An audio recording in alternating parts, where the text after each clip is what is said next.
Okay, I'm back to talk about the UAP report and its repercussions. I've noticed some interesting trends. I started to watch, but honestly, they lost me. This Event Horizon talking about Type 2 civilizations maybe in the center of our galaxy. And, people in the comment section were talking about the UAP report, including me. And immediately there was this dismissive thing going on in both the podcast and in the comment section about, well, there's no good data, so let's not look at the data, and therefore because we haven't looked at the data, there's no good data. And basically I tried to start this conversation, and what I find interesting is when you talk about this subject to otherwise intelligent people, otherwise scientifically literate people, otherwise logical people, the logic begins to break down. Okay. And it's kind of disturbing. It's kind of disturbing because we do have an uphill climb. For instance, if you say, or I say, and I certainly say, hey, this UAP report shows that these are three-dimensional objects being tracked on radar, infrared, cameras, and by people all at the same time, right? Immediately they will leap to a straw man argument. They'll say something like, well, I just find it very hard to believe that these aliens traveled light years to get here and are hiding, but they're bad at hiding. I mean, from what I can tell, none of the UAPs look like they're trying to hide at all. They actually are very visible and they interact with observers, such as F-18 pilots. There's multiple reports that when the pilots are dispatched to go intercept and look at these things, that the behavior and the flight path of the UAP changes, right? And, they'll be like, well, if these aliens, it's too far away, how could they cross the distances? Or if they were so advanced they could cross the distances, then how come they can be detected? How come they're so bad at hiding? Again, no one's trying to hide. So what I realize is every time the subject comes up, they will not only leap to a theory about aliens and UFOs and start debunking arguments that aren't being made and cases that aren't being presented. They will often leap to the most extreme. I remember I have a friend of mine, a former student of mine, Trifton, good guy. I mean, we're still friends. Um, but, I was trying to bring the topic up, and he's like, well, how come they look like little green men and come here to put probes in our butts? And I'm like, there are literally no this report has nothing to do with humanoids, visitations of the alien contact stories. I haven't found any that talk about little green men. I haven't seen one. And I've looked at I've tried to look at some of the abduction stories. It's not so much my interest, but I haven't found anything about anal probes, to be honest with you, right? Someone just made that up to make it look bad.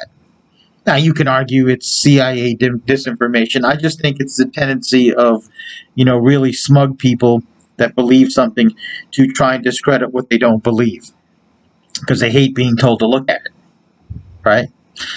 So here's how we need to talk about this phenomena, right? We need to come up with a value-neutral label that will indicate to people what we want in the immediate future.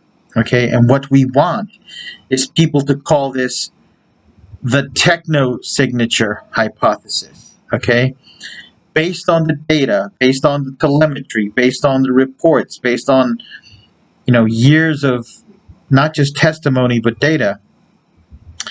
The hypothesis is not that these are aliens. It is not that these are from another dimension or another planet. It's that it is a techno signature of a far, far more technologically advanced culture than us. It doesn't have to be us. It doesn't have to be the Chinese or the Russians or aliens or Silurians or anything from another dimension. Just that these look like techno signatures. And the UAP report mentions that these are devices, these are vehicles, they travel, they have velocities, they have maneuvers, right? It is not a radar glitch. I mean, I think you don't realize that every time you use something in the military, before and after usage, you give it a thorough inspection, a function check. Before you go to the range, I remember in the Marine Corps, we would take our rifles, we would check them out of the armory, we'd take them to the training area.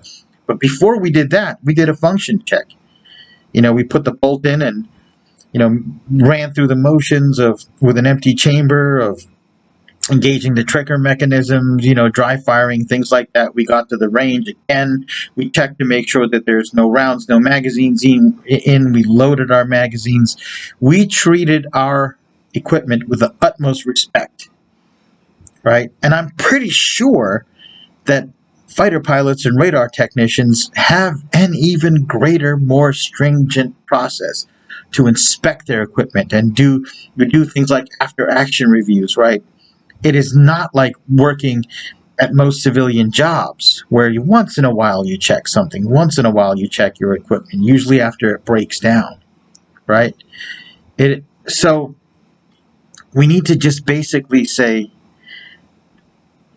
this is the most likely thing based on the data we're getting, is that this is a techno signature. And the reason why we know is that our technology is what is picking this up. It is not naked eye observations. Okay? Folks, we need to find a way to use our language, our eloquence, and our intelligence to get people to stop immediately reflexively dismissing this topic. It is a very important topic, and I'll tell you why. National security is one of the top reasons why we have a government and why we pay people in government. We want to be secure and protected. Okay, we don't want, people complain about illegal immigrants or illegal aliens, right, from terrestrial sources. People complain about foreign militaries, foreign technology. But these objects have techno signatures. They are techno signatures, and they appear to be so much more advanced than our defense technology and our offense technology and our tracking technology, that if this was in the hands of the Russians or the Chinese or the Israelis or the Kuwaitis, or if any country had this type of power and maneuverability and ability to penetrate our airspace, evade our fighters, we would be their slaves. Okay? We would be their slaves, and the propulsion and energies exhibited by these objects, by these techno signatures, simply colliding into something at that speed could cause massive destruction. At the very least, we should investigate what these things are so we can get the heck out of their way. And if they're getting the heck out of our way and yet flying near us, we need to be able to communicate with them, folks. It is that important. Democrats versus Republicans, independents, versus libertarians, all that would disappear in the face of that much potential energy. If it was directed by a terrestrial source, for sure that would be used in a war. And apparently, these techno signatures are not being leveraged against anybody for any reason. That alone tells me it's very unlikely that that's a human thought process behind what's happening. It's very unlikely that it's any known nation. It's worthy of discussion. It's worthy of investigation. Let's do science on it. And we need to, again, I propose the use of the techno-signature hypothesis when speaking to dyed-in-the-wool skeptics to try to make them understand the nature of what we're looking at, because they will start mocking and deriding arguments that you are not making. All right. That was a lot of verbiage in a short amount of time. I think I need a cup of tea. Thank you all.